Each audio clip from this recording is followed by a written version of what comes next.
Hello friends, வணக்கம் and welcome to Tamil பங்கு சந்தை.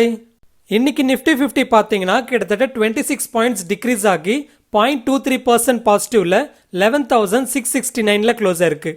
அதுவே பேங்க் நிஃப்டி பார்த்தீங்கன்னா கிட்டத்தட்ட 991 பாயிண்ட்ஸ் இன்க்ரீஸ் ஆகி 4.15% பாசிட்டிவ்ல 24,892ல க்ளோஸ் ஆயிருக்கு. நியூஸ் அனாலிசிஸ் பார்க்கறதுக்கு முன்னாடி நீங்கள் நம்ம தமிழ் பங்கு சந்தை சேனலை சப்ஸ்கிரைப் பண்ண மறந்துருந்தீங்கன்னா கண்டிப்பாக சப்ஸ்கிரைப் பண்ணிக்கோங்க. அண்ட் நம்மளோட கண்டென்ட் உங்களுக்கு பிடிச்சிருந்ததுன்னா கண்டிப்பாக உங்கள் ஃப்ரெண்ட்ஸ் அண்ட் ஃபேமிலிஸ்க்கும் ஷேர் பண்ணுங்கள். அண்ட் டிஸ்கிரிப்ஷனில் இருக்கிற டெலிகிராம் லிங்கை கிளிக் பண்ணி டெலிகிராம் சேனலையும் ஜாயின் பண்ணிக்கோங்க. ஓகே, ஃபஸ்ட்டு பார்த்தீங்கன்னா இன்றைக்கி பேங்க் நிஃப்டி ரொம்பவே பாசிட்டிவாக இருந்தது. அதுக்கு முக்கியமாக ICICI bank and Axis bank and HDFC bank எல்லாமே ரொம்பவே பாசிட்டிவாக ரியாக்ட் ஆனது தான். இதில் Axis bank, ICICI bank and Indus bank பார்த்தீங்கன்னா அவங்களோட Q2 ரிசல்ட் நல்லா இருந்ததுனால பாசிட்டிவாக ரியாக்ட் ஆயிருந்தது. அண்ட் இதுக்கு சப்போர்ட்டிவாக மற்ற பேங்க்ஸும் அதாவது ஹெச்டிஎஃப்சி பேங்க், கொட்டாக் பேங்க் எல்லாமே பாசிட்டிவாக ரியாக்ட் ஆனது தான் பார்த்தீங்கன்னா இன்னைக்கு பேங்க் நிஃப்டியில் கிட்டத்தட்ட 1000 பாயிண்ட்ஸ் இன்க்ரீஸ் ஆனதுக்கு காரணமாக இருந்திருக்கு. அண்ட் அதே போல் இந்த பேங்க்ஸ் எல்லாமே இன்க்ரீஸ் ஆனதுனால நிஃப்டியும் பார்த்தீங்கன்னா ஆக்சுவலாக இன்க்ரீஸ் ஆயிருக்கணும். ஆனால் ஒரு ஸ்டாக் 9% ட்ராப் ஆனதுனால தான் பார்த்தீங்கன்னா இன்னைக்கு நிஃப்டி 50 பேங்க் நிஃப்டி அளவுக்கு ரைஸ் ஆக முடியல. அந்த ஒரு ஸ்டாக் எந்த ஸ்டாக்குன்னு பார்த்தீங்கன்னா ரிலையன்ஸ் இண்டஸ்ட்ரீஸ் தான். ஸோ நிஃப்டி 50ல பார்த்தீங்கன்னா மோஸ்ட் ஆஃப் த ஸ்டாக்ஸ் ரொம்பவே பாசிட்டிவாக ரியாக்ட் ஆயிருந்தும் இந்த ரிலையன்ஸ் இண்டஸ்ட்ரீஸோட ஷேர் ப்ரைஸ் கிட்டத்தட்ட 9% ஃபால் ஆனதுனால தான் பார்த்தீங்கன்னா இன்னைக்கு நிஃப்டி 50 அந்த அளவுக்கு பாசிட்டிவாக ரியாக்ட் ஆக முடியல. ஆனால் இன்னைக்கு ரிலையன்ஸோட ஷேர் ப்ரைஸ் இந்த அளவுக்கு அதாவது 9% ஃபால் ஆகும்னு யாருமே எக்ஸ்பெக்ட் பண்ணியிருக்க மாட்டாங்க. ஏன்னா அவங்களோட ரிசல்ட் பார்க்குறப்பவே குவார்டர் ஆன் குவார்டர் கம்பேர் பண்ணுறப்போ க்ரோத் இருந்தாலும் இயர் ஆன் இயர் கம்பேர் பண்ணுறப்போ அவங்களோட ப்ராஃபிட்டாக இருக்கட்டும், ரெவன்யூவாக இருக்கட்டும், எதுவுமே க்ரோ ஆகாமல் தான் இருந்தது. ஆனால் still most of the brokerages பார்த்தீங்கன்னா செல் ரேட்டிங் கொடுக்கவே இல்லை. அண்ட் அப்படி இருந்தும் இன்னைக்கு ரிலையன்ஸோட ஷேர் ப்ரைஸ் 9% ஃபால் ஆயிருக்கு. மோஸ்ட் ஆஃப் த ப்ரோக்கரேஜஸ் என்ன சொல்கிறாங்கன்னா ரிலையன்ஸோட ஜியோ பர்ஃபார்மன்ஸும் அண்ட் அதே போல் ரிலையன்ஸ் ரீட்டைலோட பர்ஃபார்மன்ஸும் பார்த்தீங்கன்னா கம்மிங் குவார்ட்டர்ஸில் நல்லா இம்ப்ரூவ் ஆகுன்றதுனால அவங்களோட மற்ற செக்மெண்ட்ஸ் எல்லாமே புவர் பர்ஃபார்மன்ஸ் கொடுத்தாலும் செல் ரேட்டிங் கொடுக்கல. அண்ட் ஆக்சுவலாக பார்த்தீங்கன்னா இந்த ஸ்டாக்கை வாங்கலாம்னு நினச்சி வெயிட் பண்ணிட்டு இருக்கிறவங்களுக்கு இது ஒரு நல்ல ஆப்பர்ச்சுனிட்டின்னு தான் சொல்லணும். ஆனால் இந்த டைமில் பல்காக இன்வெஸ்ட் பண்ணுறதுன்றது ரொம்பவே ரிஸ்க்காக இருக்கும். ஸோ கொஞ்சம் கொஞ்சமாக ஆட் பண்ணுறதுக்கு ட்ரை பண்ணுங்க.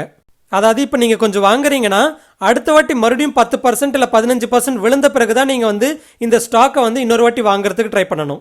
ஸோ இப்படி கொஞ்சம் கொஞ்சமாக ஆட் பண்ணிக்கிறதுன்றது லாங் டேர்முக்கு நல்ல இன்வெஸ்ட்மெண்ட்டாக இருக்கும். ஓகே, இன்னைக்கு மார்க்கெட் பாசிட்டிவாக இருந்ததுக்கு இன்னொரு காரணம்னு பார்த்தீங்கன்னா மேனுஃபேக்சரிங்கோட PMI டேட்டா ரிலீஸ் ஆயிருந்தது. இந்த PMIன்றது என்னதுன்னா பர்ச்சேசிங் மேனேஜர் இண்டெக்ஸ்ன்னு சொல்லுவாங்க. ஸோ மேனுஃபேக்சரிங்கோட PMI டேட்டா என்ன ரெப்ரசென்ட் பண்ணுதுன்னா நம்ம கண்ட்ரியில் மேனுஃபேக்சரிங் ஆக்டிவிட்டீஸ் கம்மியாகுதா இல்லை அதிகமாகுதான்றது இது ரெப்ரசென்ட் பண்ணும். அண்ட் இந்த PMI டேட்டாவில் பார்த்தீங்கன்னா 50ன்றது பார்டராக வச்சுருப்பாங்க. ஸோ எப்போ PMI டேட்டா 50க்கு மேலே இருக்கோ அப்போ நம்மளோட மேனுஃபேக்சரிங் ஆக்டிவிட்டீஸ் எல்லாமே இம்ப்ரூவ் ஆகிட்டு இருக்குன்னு அர்த்தம். அதை தான் எக்ஸ்பேன்ஷன் அப்படின்னு சொல்லுவாங்க. அதுவே எப்போ PMI டேட்டா 50க்கு கீழே இறங்குதோ அப்போ மேனுஃபேக்சரிங் ஆக்டிவிட்டீஸ் எல்லாமே கம்மியாகுதுன்னு அர்த்தம். அதை தான் கான்ட்ராக்ஷன் அப்படின்னு சொல்லுவாங்க. அண்ட் இந்த மேனுஃபேக்சரிங் ஆக்டிவிட்டீஸ் போலவே சர்வீஸ் ஆக்டிவிட்டீஸ்க்கும் பார்த்தீங்கன்னா இந்த PMI டேட்டா ரிலீஸ் பண்ணுவாங்க. ஸோ இப்போ அதாவது லாஸ்ட் மந்தோட மேனுஃபேக்சரிங் PMI டேட்டா எவ்வளோ வந்திருக்குன்னு பார்த்தீங்கன்னா கிட்டத்தட்ட 58.9 வந்திருக்கு. அண்ட் இது பார்த்தீங்கன்னா லாஸ்ட் 10 to 12 இயர்ஸில் இல்லாத அளவுக்கு ஹையஸ்ட்னு சொல்லலாம். அதுவே அதுக்கு முன்னாடி மந்த் பார்த்தீங்கன்னா அதாவது செப்டம்பர் மந்த் பார்த்தீங்கன்னா இது கிட்டத்தட்ட 56.8 இருந்தது. ஸோ எப்போ ஏப்ரலில் லாக்டவுன் அனௌன்ஸ் பண்ணாங்களோ அப்போ மேனுஃபேக்சரிங் PMI எல்லாமே கான்ட்ராக்ஷனில் போனது. அண்ட் அதுக்கப்புறம் 4 மாசமா பார்த்தீங்கன்னா கான்ட்ராக்ஷன்லேயே தான் இருந்தது. அண்ட் அதுக்கப்புறம் ஆகஸ்ட்டில் பார்த்தீங்கன்னா லைட்டாக எக்ஸ்பென்ஷனுக்கு வந்தது. அண்ட் செப்டம்பரில் பார்த்தீங்கன்னா நல்லாவே எக்ஸ்பேண்ட் ஆயிருந்தது. அண்ட் இப்போ அக்டோபர் மந்த் பார்த்தீங்கன்னா லாஸ்ட் 13 இயர்ஸில் இல்லாத அளவுக்கு ஹையஸ்டான PMI டேட்டா வந்திருக்கு. ஸோ இன்னைக்கு ஓவராலாக மார்க்கெட் பாசிட்டிவாக இருந்ததுக்கு இதுவும் ஒரு காரணம் தான் சொல்லணும். ஓகே, அடுத்து இன்னும் சில ஆட்டோ கம்பெனிஸோட அக்டோபர் சேல்ஸ் டேட்டா ரிலீஸ் ஆயிருக்கு. அதாவது சில ஆட்டோ கம்பெனிஸோட அக்டோபர் சேல்ஸ் டேட்டா நேற்று வீடியோவில் பார்த்துருந்தோம். அண்ட் இன்னைக்கு டிவிஎஸ் மோட்டார்ஸ், அசோக் லேலண்ட் அண்ட் பஜாஜ் ஆட்டோவோட ஆட்டோ சேல்ஸ் டேட்டா ரிலீஸ் ஆயிருக்கு. ஸோ ஃபர்ஸ்ட் டிவிஎஸ் மோட்டாரோட சேல்ஸ் டேட்டா பார்க்குறப்போ அவங்களோட டோட்டல் சேல்ஸ் பார்த்தீங்கன்னா இயர் ஆன் இயர் கம்பேர் பண்ணுறப்போ கிட்டத்தட்ட 22% க்ரோ ஆயிருக்கு. அண்ட் இதில் 2 வீலர்ஸ் பார்த்தீங்கன்னா 24% க்ரோ ஆயிருக்கு. ஆனால் 3 வீலர்ஸ் பார்த்தீங்கன்னா கிட்டத்தட்ட 17% டிக்ளைன் ஆயிருக்கு. ஆனால் ஓவரால் சேல்ஸ் டேட்டா பார்க்குறப்ப ரொம்பவே பாசிட்டிவாக இருக்குது. அடுத்து அசோக் லேலண்டோட சேல்ஸ் டேட்டா பார்த்தீங்கன்னா அவங்களோட total sales year on year compare பண்ணுறப்போ 1% அதிகமாக இருக்குது. அண்ட் இதில் மீடியம் அண்ட் ஹெவி கமர்ஷியல் வெஹிக்கல்ஸோட சேல்ஸ் பார்த்தீங்கன்னா கிட்டத்தட்ட 11% வந்து கம்மியாக இருக்குது. அதுவே லைட் கமர்ஷியல் வெஹிக்கல்ஸ் பார்த்தீங்கன்னா 14% வந்து அதிகமாக இருக்குது. அண்ட் ஆக்சுவலாக போன மாதம் பார்த்தீங்கன்னா இவங்களோட டோட்டல் சேல்ஸ் வந்து 5% வந்து கம்மியாக இருந்தது. ஸோ அந்த விதத்தில் பார்க்குறப்போ இந்த குவார்ட்டரில் வந்து இம்ப்ரூவ் ஆயிருக்காங்கன்னு தான் சொல்லணும். ஓகே, அடுத்து வந்து பஜாஜ் ஆட்டோவோட சேல்ஸ் டேட்டா பார்க்கலாம். ஸோ பஜாஜ் ஆட்டோவோட டோட்டல் சேல்ஸ் பார்த்தீங்கன்னா இயர் ஆன் இயர் கம்பேர் பண்ணுறப்போ 11% வந்து அதிகமாக இருக்குது. இதில் எக்ஸ்போர்ட்ஸ் பார்த்தீங்கன்னா 25% அதிகமாக இருக்குது. ஆனால் டொமஸ்டிக் சேல்ஸ் பார்த்தீங்கன்னா 1% மட்டும்தான் அதிகமாக இருக்குது. அதாவது இங்கே பர்சன்டேஜ் எல்லாமே வந்து இந்த அக்டோபர் சேல்ஸ் வந்து போன வருஷம் அக்டோபர் சேல்ஸில் கம்பேர் பண்ணுறப்போ எவ்வளோ இன்க்ரீஸ் எவ்வளோ டிக்ரீஸ்ன்றதான் ரெப்ரசென்ட் பண்ணுது. ஓகே, அடுத்து வந்து நம்ம பந்தன் பேங்கோட Q2 ரிசல்ட்ஸை பார்க்கலாம். அவங்களோட நெட் இன்ட்ரெஸ்ட் இன்கம் பார்த்தீங்கன்னா இந்த குவார்ட்டரில் 1923 crores சொல்லியிருக்காங்க.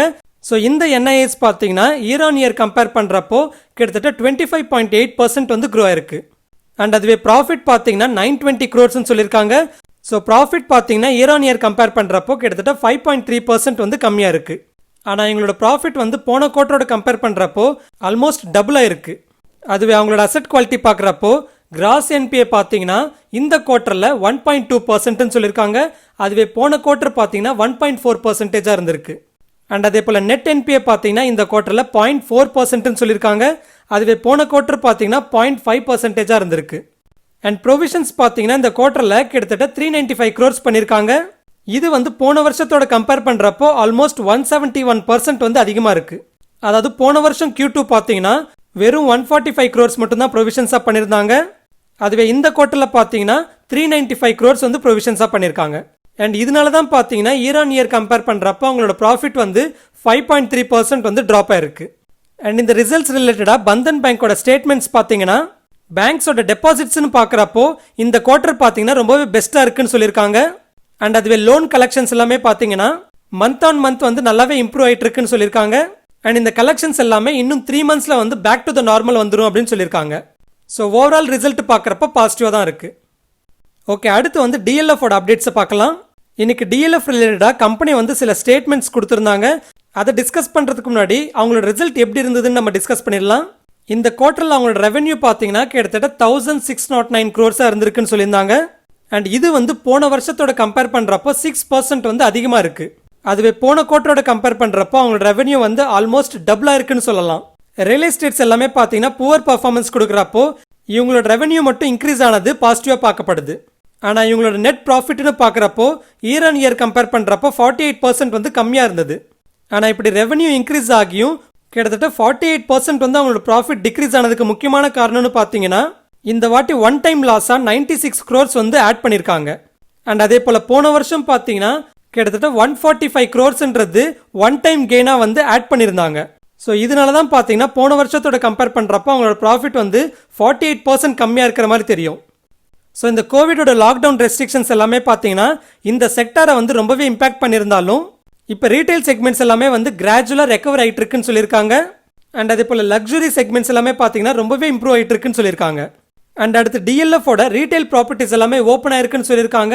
அண்ட் அதே போல் ரெஸ்ட்ரிக்ஷன்ஸ் எல்லாமே வந்து மல்டிப்ளெக்ஸஸ்க்கும் என்டர்டெயின்மெண்ட் ஜோன்ஸ்க்கும் வந்து லிஃப்ட் பண்ணிட்டு இருக்கிறதுனால இந்த செக்மெண்ட்ஸ்லையும் வந்து கூடிய சீக்கிரத்தில் ரெக்கவரி எதிர்பார்க்கலாம் அப்படின்னு சொல்லியிருக்காங்க. அண்ட் அதே போல் ஃபெஸ்டிவல் சீசனும் பார்த்தீங்கன்னா இந்த சுச்சுவேஷன்லேருந்து ரெக்கவரி ஆகிறதுக்கு ரொம்பவே ஹெல்ப்ஃபுல்லாக இருக்கும் அப்படின்னு சொல்லியிருக்காங்க. அண்ட் இதனாலேயே பார்த்தீங்கன்னா மோஸ்ட் ஆஃப் த ப்ரோக்கரேஜஸ் வந்து டிஎல்எஃபோட டார்கெட் ப்ரைஸ் வந்து கிட்டத்தட்ட 200 rupeesல கொடுத்துருக்காங்க. ஓகே, அடுத்து நிஃப்டி அண்ட் பேங்க் நிஃப்டியோட சப்போர்ட் அண்ட் ரெசிஸ்டன்ஸ் லெவல்ஸை பார்த்துடலாம். நிஃப்டியோட இமீடியட் சப்போர்ட்னு பார்க்குறப்போ 11,575ல பார்க்குறேன். அதுவே ரெசிஸ்டன்ஸ் பார்த்தீங்கன்னா 11,750ல பார்க்குறேன். அடுத்து பேங்க் நிஃப்டியோட இமீடியட் சப்போர்ட்னு பார்க்குறப்போ 24,350ல பார்க்குறேன். அதுவே இமீடியட் ரெசிஸ்டன்ஸ்னு பார்க்குறப்போ 25,240ல பார்க்குறேன். ஸோ இது ஃப்ரெண்ட்ஸ் ஃபைனலி நம்ம வீடியோ. ஸ்டாக் மார்க்கெட் ரிலேட்டடாக லேட்டஸ்ட் அப்டேட்ஸ் வேணும்னா டிஸ்கிரிப்ஷனில் இருக்கிற லிங்கை கிளிக் பண்ணி டெலிகிராம் சேனலில் ஜாயின் பண்ணிக்கோங்க அண்ட் இன்ஸ்டாகிராம் பேஜை ஃபாலோ பண்ணிக்கோங்க. இந்த கண்டென்ட் பிடிச்சிருந்துன்னா கண்டிப்பாக லைக் பண்ணுங்கள். அப்படியே உங்கள் ஃப்ரெண்ட்ஸ் அண்ட் ஃபேமிலிஸ்க்கும் ஷேர் பண்ணுங்கள். இந்த வீடியோ ரிலேட்டடாக உங்களுக்கு ஏதாவது கருத்து இருந்ததுன்னா கமெண்ட்டில் சொல்லுங்கள். அண்ட் நம்ம சேனலை சப்ஸ்கிரைப் பண்ண மறந்துருந்தீங்கன்னா கண்டிப்பாக சப்ஸ்கிரைப் பண்ணிக்கோங்க. இன்னொரு இன்ட்ரெஸ்டிங் வீடியோட மறுபடியும் உங்கள் முன்னாடி வரேன். அது வரைக்கும் டேக் கேர். ஜெய் ஹிந்த்.